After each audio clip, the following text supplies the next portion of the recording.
Ter um conhecimento correto de Deus é muito importante para o nosso relacionamento com Ele e para o nosso relacionamento com o próximo, para a nossa saúde espiritual.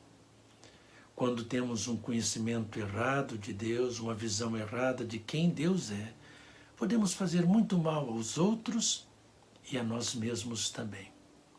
A Bíblia é a palavra de Deus e nela nós encontramos Deus se revelando, Deus se dando a conhecer a nós. No livro do profeta Oséias, Deus diz: o meu povo está sendo destruído porque lhe falta conhecimento. Conhecimento é muito importante, principalmente o conhecimento de Deus. E no livro do Êxodo, no capítulo 34, do verso 5 ao verso 7, nós aprendemos que o nosso Deus, o nosso Senhor, Ele é gracioso. A palavra hebraica usada para a nossa tradução de gracioso é a palavra hanun. Vem do verbo hanan e vem do substantivo ren. Graça significa um presente, um favor que nós não merecemos. A primeira vez que esta palavra aparece na Bíblia é no livro de Gênesis, no capítulo 6. A Bíblia nos diz que Noé encontrou graça aos olhos de Deus. Diz-nos a Bíblia que Deus foi gracioso com Noé, fez um favor a ele, um favor que ele não merecia.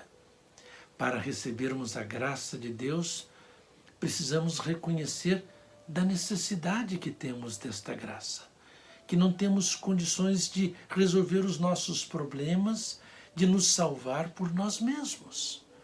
Noé reconheceu isso. Ele ouviu a voz de Deus, ele compreendeu que ele precisava de Deus para a sua salvação. E Deus o salvou, Deus revelou a sua graça a ele. No livro de Gênesis, no capítulo 33, diz-nos a Bíblia que Jacó, depois de alguns anos distante do seu irmão Esaú, ele esperava encontrar graça aos olhos do seu irmão Esaú, porque Jacó havia trapaceado seu irmão, porque Jacó havia enganado seu irmão. Ele precisava deste favor, deste perdão, desta bênção, desta graça. Ele queria ter a amizade restaurada. Queria viver com Esaú como um amigo, não como um inimigo. Então diz-nos a Bíblia que Esaú revelou graça para com Jacó. No livro do Êxodo, no capítulo 33, do verso 12 ao verso 18, nós encontramos Moisés falando com Deus, Deus respondendo a Moisés. E ali naquele texto nós encontramos várias vezes a palavra graça, a palavra no hebraico rem, Deus falando sobre a graça, Moisés falando sobre a graça de Deus. E está claro naquele texto que Israel foi salvo por causa da graça de Deus. Moisés foi escolhido para ser um instrumento para a salvação, para a libertação do povo do Senhor, por causa da graça de Deus. E Deus habita no meio do seu povo por causa da sua graça. Moisés chega a dizer para o Senhor: mostra-me a tua glória, a tua glória. O que não seria possível sem a graça do Senhor. Sim. E no capítulo 34, no versículo 6, Deus se dá a conhecer a Moisés como um Deus gracioso. A graça é muito importante em toda a Bíblia. Essa palavra ren, no hebraico, foi traduzida pela Bíblia Septuaginta por caris. E no Novo Testamento nós encontramos esta palavra centenas de vezes. Caris, a graça. Jesus revela a graça, Paulo escreve muito sobre a graça, o apóstolo João também é muito importante. No livro de Esther, povo de Deus estava sendo ameaçado seriamente pelos seus inimigos.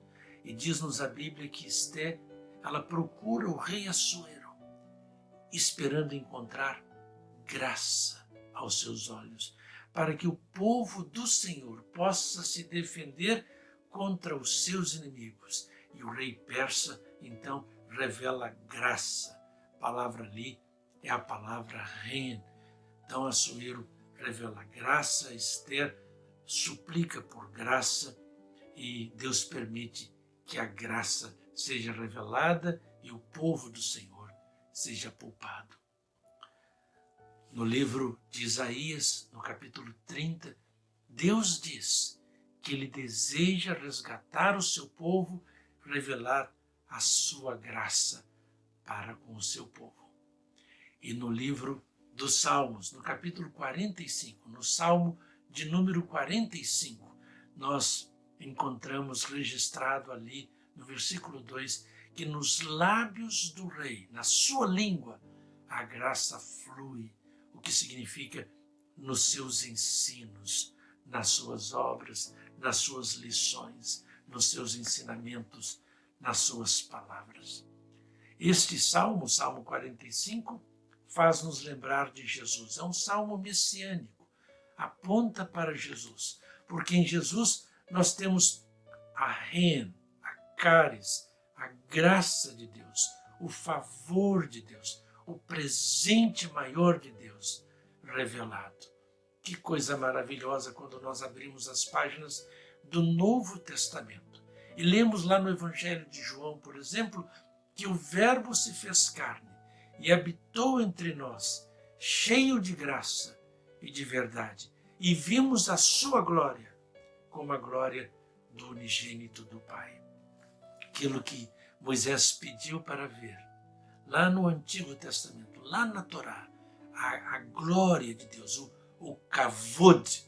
Então nós encontramos esse kavod, essa glória que é o poder de Deus, que é a graça de Deus, que tem a ver com a graça de Deus, porque é o poder de Deus, é a operação do favor de Deus que traz alegria, que traz restauração, que traz benefícios incontáveis. Então nós encontramos ali na pessoa de Deus, na pessoa de Jesus, o Deus encarnado, cheio de graça e de verdade, revelando a glória, o poder, os benefícios, a salvação. Ah, meu querido amigo, tudo que encontra-se prometido no Antigo Testamento é cumprido no Novo Testamento. Sim, as raízes da árvore maravilhosa que vemos no Novo Testamento, estas raízes estão lá no Antigo Testamento. Quando Isaac estava sendo levado para o Monte Moriá pelo seu pai, Abraão, diz-nos a Bíblia que Isaac perguntou para o seu pai Abraão: pai, está aqui o fogo, está aqui a lenha, mas onde está o cordeiro para o holocausto? E diz-nos a Bíblia que Abraão disse para o seu filho: Deus proverá. E no Novo Testamento, no Evangelho de João, no capítulo 1, nós encontramos a resposta nos lábios de João Batista, aquele que batizou Jesus. Quando ele viu Jesus, ele falou para os seus discípulos: eis o Cordeiro de Deus que tira o pecado do mundo. Então, nós encontramos a continuação da história, o cumprimento da história, o cumprimento da profecia. Profecia lá no Antigo Testamento, a sua realização, o seu cumprimento no Novo Testamento com a pessoa de Jesus. Ele é o rosto de Deus revelado, o Deus compassivo, o Deus gracioso, o Deus que tem prazer em perdoar. Diz-nos o apóstolo Paulo em sua carta aos Romanos, no capítulo 5, no versículo 20, que onde abundou o pecado, superabundou a graça de Deus que foi revelada por Jesus. Quando Paulo escreveu a sua segunda carta aos Coríntios, ele disse que tinha um espinho na carne, uma fraqueza da qual gostaria de se livrar. Jesus apareceu a Paulo e disse: Paulo, a minha graça te basta, porque o meu poder se aperfeiçoa na fraqueza. Essa palavra, caris, tradução de rei no hebraico, lá do Antigo Testamento. Agora aqui no Novo Testamento, a minha graça te basta. João, Maria, Pedro, José, Marta, a minha graça te basta. Às vezes nós queremos nos libertar das nossas fraquezas, todas elas aqui na terra. Mas a Bíblia nos ensina que o poder de Deus, a graça de Deus, se aperfeiçoa, se revela nas nossas fraquezas. Deus nos ama a despeito das nossas falhas, dos nossos erros. Isso é graça.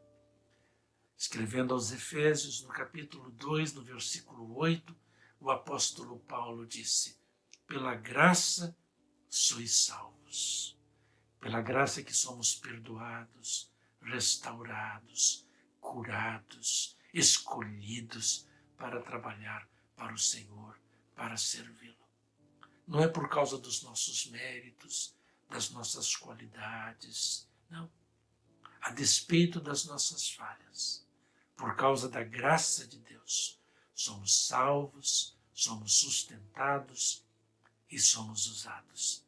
Ah, meu querido amigo, minha querida irmã, como seria bom se nós não apenas recebêssemos a graça do Senhor, mas como seria bom se nós a revelássemos em nosso lar, na igreja, no trabalho, na escola, no mundo. O mundo está esperando por você e por mim.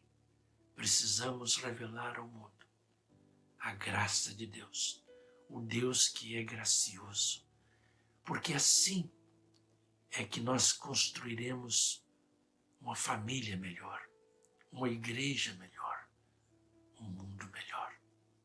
E é assim que seremos felizes. E faremos outros também felizes, no tempo e na eternidade. Um forte abraço.